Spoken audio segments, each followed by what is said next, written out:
You didn't need it anyway, my father said, his voice casual through my phone's speaker, as if he hadn't just admitted to stealing my entire college fund.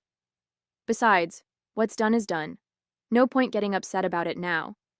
My name is Vanessa, and at 25 I was standing in my tiny apartment in London, listening to my father explain why he'd drained the account that was supposed to fund my final year of college. The fund I'd built through scholarships, part-time jobs, and careful saving since high school. How much is left? I kept my voice steady, though my hands were shaking. Left? None of it's left, honey. I had some debts to clear up, but don't worry. You're smart, you'll figure something out. Figure something out like I had a choice, like he hadn't just stolen 4 years of my hard work while I was studying abroad, unable to stop him because he'd remained a co-signer on the account I'd opened at 17. I see, I said quietly. Well, good luck with that. That's my girl, he replied, mistaking my calm for acceptance. Always practical, just like your old dad. Listen, I've got to run. Meeting some friends for drinks. We'll talk soon. Meeting friends for drinks. With my money, my future. I sat down at my small desk, overlooking the London street I'd fallen in love with during my semester abroad. 3 months left until I had to return home. 3 months to figure out how to salvage my senior year after my own father had pulled the rug out from under me. My phone buzzed again. This time a text from him. Don't mention this to your mom or grandmother. No need to worry them. Of course. He didn't want them to know. Just like he hadn't wanted them to know about his gambling debts, his failed business ventures, his pattern of borrowing money he never repaid. I opened my laptop and began making a list. First, documentation. Bank statements showing the account's history, proof of my deposits, records of the scholarships I'd earned. Then, research. Legal resources, financial aid options, potential part-time jobs. My father had always underestimated me, treated me like his backup plan. Good thing you're pretty, he'd say when I brought home straight A's, as if my academic achievements were somehow less important than my appearance. You can always marry rich if college doesn't work out. But I hadn't worked this hard, come this far, to let him derail my future. He thought I was being practical when I calmly accepted his theft. He had no idea that practical was exactly what he should fear. Over the next week, I pieced together the extent of his betrayal. The account had held just over $42,000, money I'd earned through academic scholarships, summer jobs, and careful budgeting. My father had withdrawn it all in a series of transfers over the past month, each one just small enough to avoid raising immediate red flags. My roommate Emma found me surrounded by bank statements one evening. "Your father did what?" she exclaimed, reading over my shoulder. "Can't you report him for theft?" The account still had his name on it, I explained. Legally, he had every right to access it. I just never thought he'd actually do this. I should have known better. Should have remembered how he'd borrowed my birthday money throughout my childhood, always promising to pay it back but never doing so. How he'd tried to convince me to take out extra student loans in my name, claiming he'd help me repay them. My phone kept buzzing with texts from him. "Don't stress about the money, you worry too much. Maybe this is a sign you should take a break from school. I know some guys who could get you a modeling job, better money than that degree."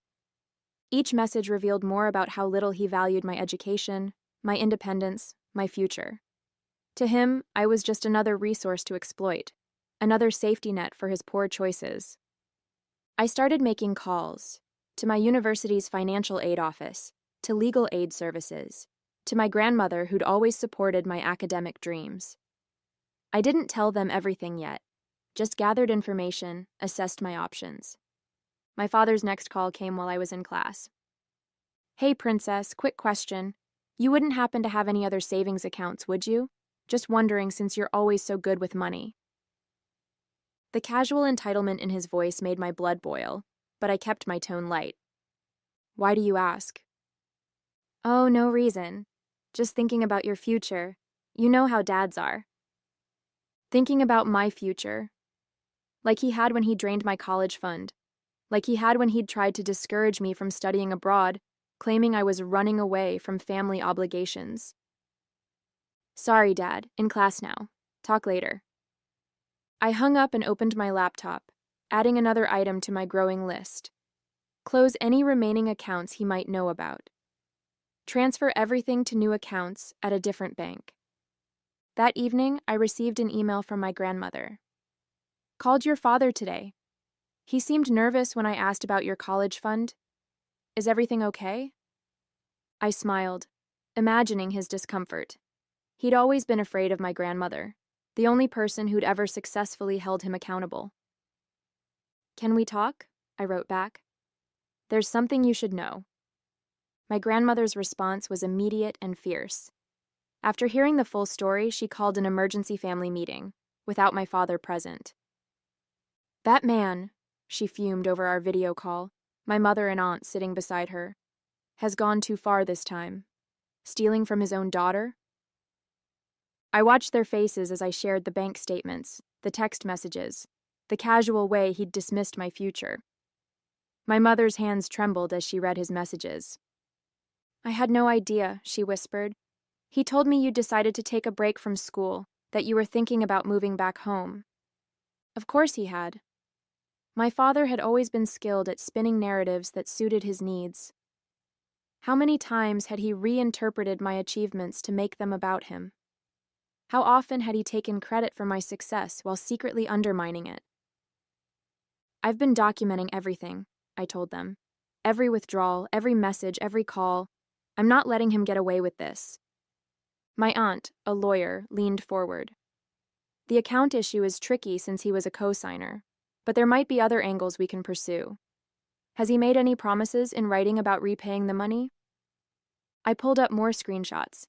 Emails where he'd acknowledged the money was for my education. Texts where he'd casually mentioned paying me back someday. Perfect, my aunt said. Not legally binding, but excellent leverage for what comes next. What comes next? My mother asked. Next, my grandmother declared, we make Gregory realize exactly what he's done, and whom he's done it to. The plan came together quickly. My grandmother would confront him first, letting him know the family was aware of his actions. My aunt would draft a formal demand letter, laying out his options for making restitution. And my mother would finally file for the divorce she'd been hesitating over for years. He's always underestimated you, my grandmother said. Treated you like an extension of himself instead of your own person. Time to show him who you really are. That night, my father called again. Your grandmother seemed upset today, he said carefully. You didn't tell her anything, did you? About what, Dad? The college fund you stole? The future you tried to derail? Or just your general belief that your daughter's education means nothing compared to your bar tab? Silence on his end. Then, now, Princess. Don't call me Princess. Don't call me at all. Everything goes through Aunt Sarah from now on. Sarah? Why would your aunt need to be involved? Because she's a lawyer, Dad, and you're about to need one too. My father's reaction was predictable. First denial, then anger, finally desperate attempts at manipulation. You're blowing this out of proportion, he texted. It was just money. Family is more important than money. I forwarded each message to my aunt without responding. Let him dig his hole deeper. His next move was to show up at my grandmother's house, where I was staying until my return flight to London. She didn't let him pass the front porch. How dare you, she demanded, loud enough for the neighbors to hear. Stealing your daughter's college fund, have you no shame? Mother, please, he tried to lower his voice. This is a family matter. Exactly. And you've betrayed your family. Now leave before I call the police. He left, but the text continued. Your grandmother's turned you against me. I'm your father. You owe me respect. After everything I've done for you? I thought about everything he'd actually done for me. How he'd tried to discourage my academic achievements. How he'd borrowed my childhood savings. How he'd treated my success as something he could cash in on whenever he needed. My aunt's demand letter arrived at his house via certified mail. Inside was a detailed accounting of every penny he'd taken, along with options for repayment. You can't sue your own father, he called, outraged. Watch me, I replied, then hung up. The family fallout was spectacular. Relatives I hadn't heard from in years called to express their disgust. His sister, my Aunt Patricia, shared stories of how he'd borrowed money from her children's birthday cards, too. He's always been like this, she said, taking what isn't his, expecting everyone to forgive him because he's family. My mother finally filed for divorce, citing financial infidelity among other reasons. During their first hearing, his pattern of stealing from me came to light. You emptied your daughter's college fund to pay gambling debts? The judge asked incredulously. I was going to pay it back, he protested weakly. With what money? According to these statements, you haven't held a steady job in 3 years. His carefully constructed image of the fun-loving, generous father was crumbling. Every attempt to defend himself just revealed more of his true nature. The university's financial aid office proved surprisingly helpful once they understood the situation.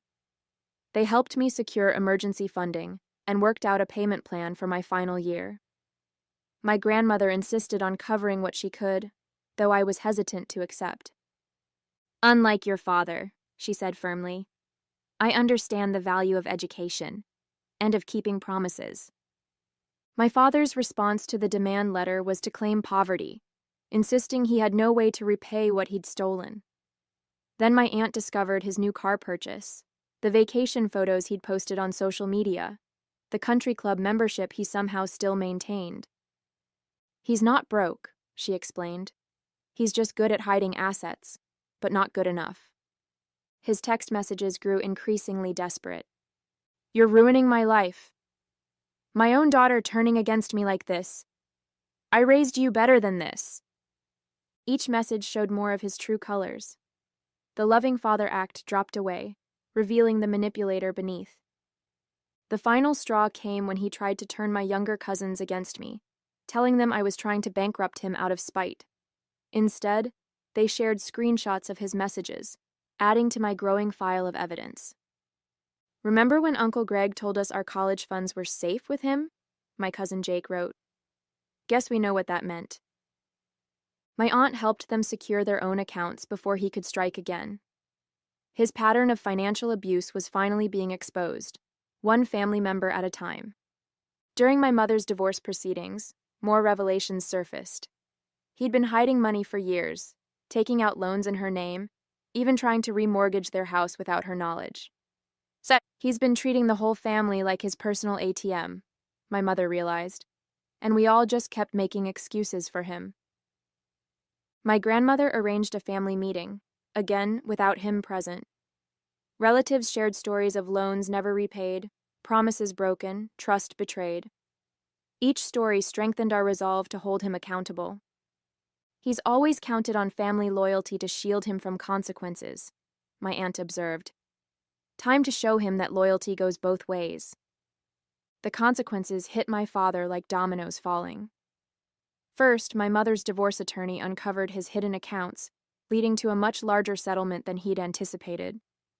Then my aunt's legal pressure forced him to agree to a repayment plan for my stolen funds, with interest.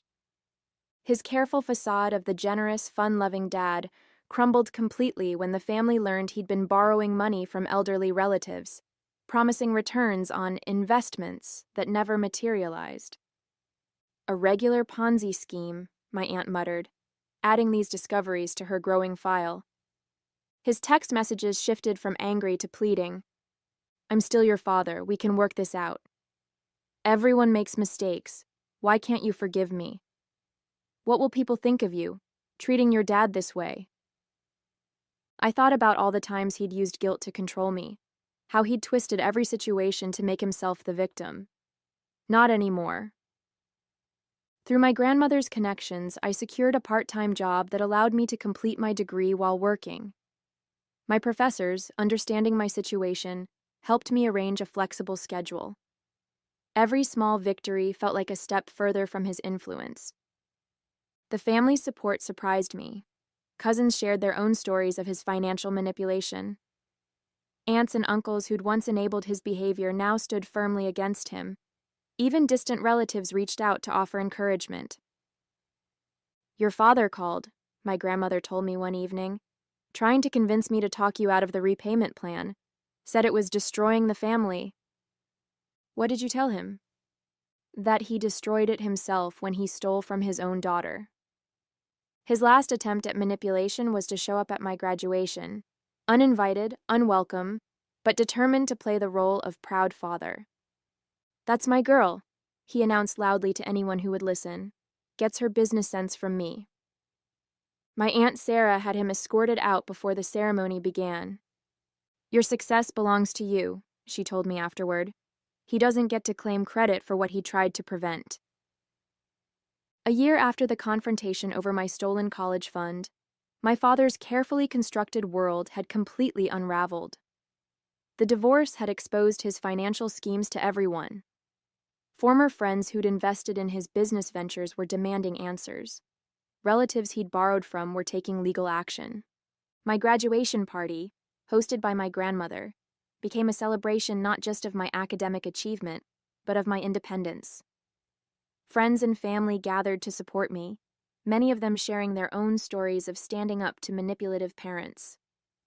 Your father called me yesterday, my mother said during the party. Wanted to know if I'd talk to you about dropping the repayment plan. Said he's learned his lesson. Has he? I asked, thinking of his latest social media posts. Still showing him living beyond his means, still pretending everything was fine. No, she sighed. He's learned he can't manipulate you anymore. That's not the same thing. The repayment plan my aunt had arranged was strict. Monthly payments directly from his paycheck, no excuses accepted. He'd finally had to get a real job when his schemes dried up. His previous lifestyle impossible to maintain now that no one would lend him money. It's not fair, he'd complained in his last email. I'm your father. You're supposed to love me unconditionally. Love isn't a blank check, I'd replied, my last direct communication with him. And conditions are what happen when you break trust. My career was taking off.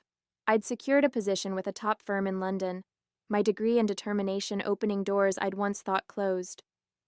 Each success felt sweeter for having been earned entirely on my own terms. My grandmother had become my strongest ally, her fierce protection a stark contrast to my father's self-serving love. He called again, she told me over Sunday dinner. Wanted to know if you'd gotten that job in London. Said he'd love to visit once you're settled. To visit or to ask for money? I asked, already knowing the answer. Both, probably. I told him you're done funding his lifestyle. The family dynamics had shifted permanently. Relatives who'd once enabled his behavior now shared warnings about his latest schemes. His sister, my Aunt Patricia, had started a family group chat specifically to track his attempts at manipulation. He tried to convince my son to co-sign a car loan, she reported one day. Told him it would help build his credit. Sound familiar? It did. He'd tried the same tactic with me at 18, attempting to saddle me with debt before I'd even started college. Back then, my grandmother had intercepted the paperwork and warned me about predatory practices, including those from family members. Now, watching his world shrink as mine expanded, I felt not victory, but validation.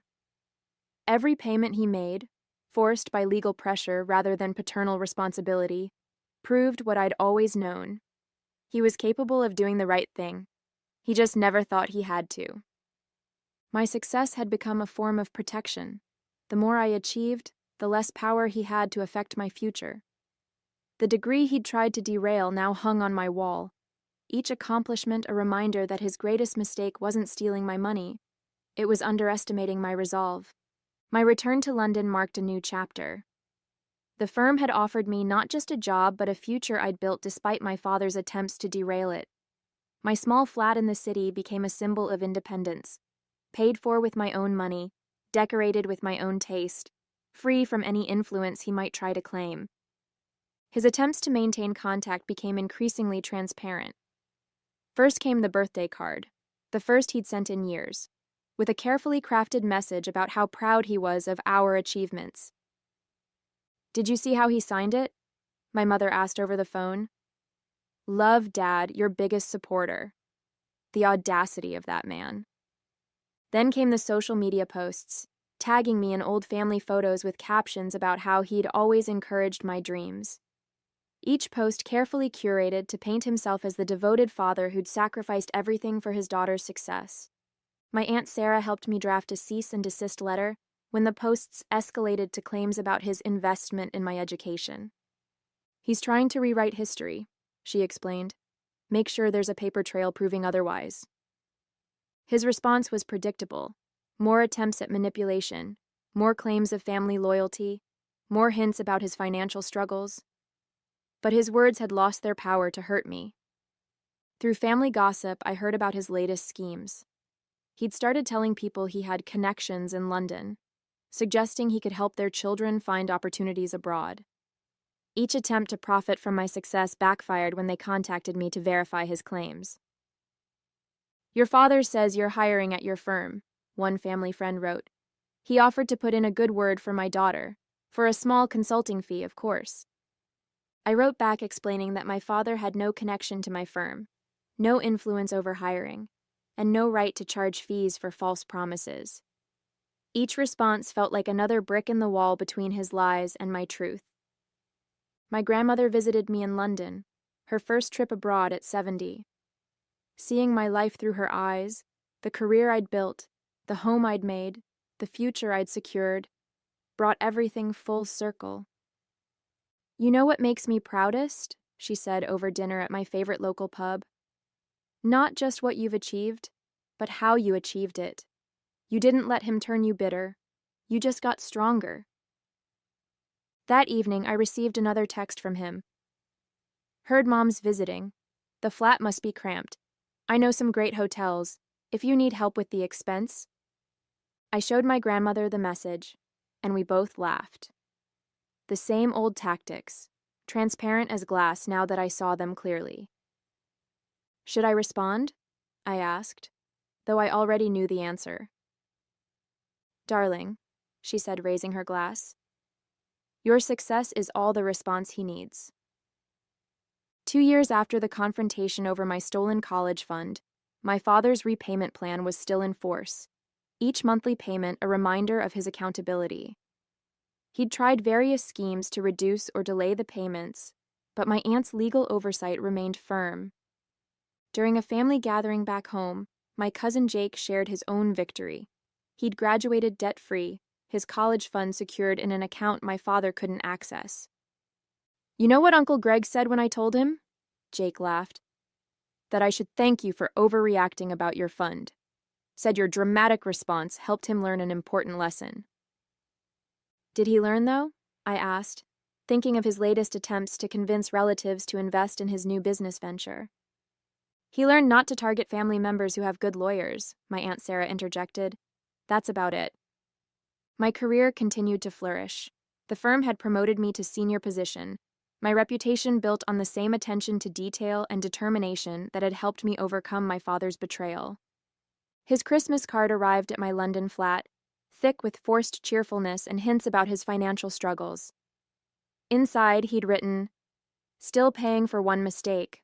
When will you let it go?" I pinned it to my bulletin board next to my degree and latest promotion letter, reminders that his one mistake had failed to define my future. His signature at the bottom, once a symbol of paternal authority, now looked exactly like what it was, the mark of a man who'd bet against his daughter's strength and lost. At my firm's annual charity gala, I was asked to speak about persistence and overcoming obstacles. I didn't mention my father directly, but I talked about the moment I'd learned my college fund was gone, not as a story of betrayal, but as a lesson in self-reliance. "Sometimes," I told the audience, "the people who should support you the most become the obstacles you need to overcome. Their underestimation becomes your motivation." My father saw the speech online. Someone had shared it in the family group chat he'd been excluded from. His response came through my grandmother. "She's still angry, using my mistake to get attention." "No," my grandmother had replied. "She's successful, using her strength to help others. There's a difference." The last payment from my father arrived on a Tuesday, the final installment of the money he'd stolen. He'd attached a note. "Now can we be family again?" I filed the receipt with all my other documentation, the bank statements, the demanding texts, the social media posts where he'd tried to rewrite history. Not because I needed them anymore, but as a reminder of how far I'd come. My mother, now happily remarried, put it best. He thought taking your money would keep you dependent on him. Instead, it set you free. She was right. Every attempt he'd made to hold me back had pushed me forward instead. His greatest punishment wasn't the repayment plan or the family's disapproval. It was watching me succeed without him, beyond him, despite him.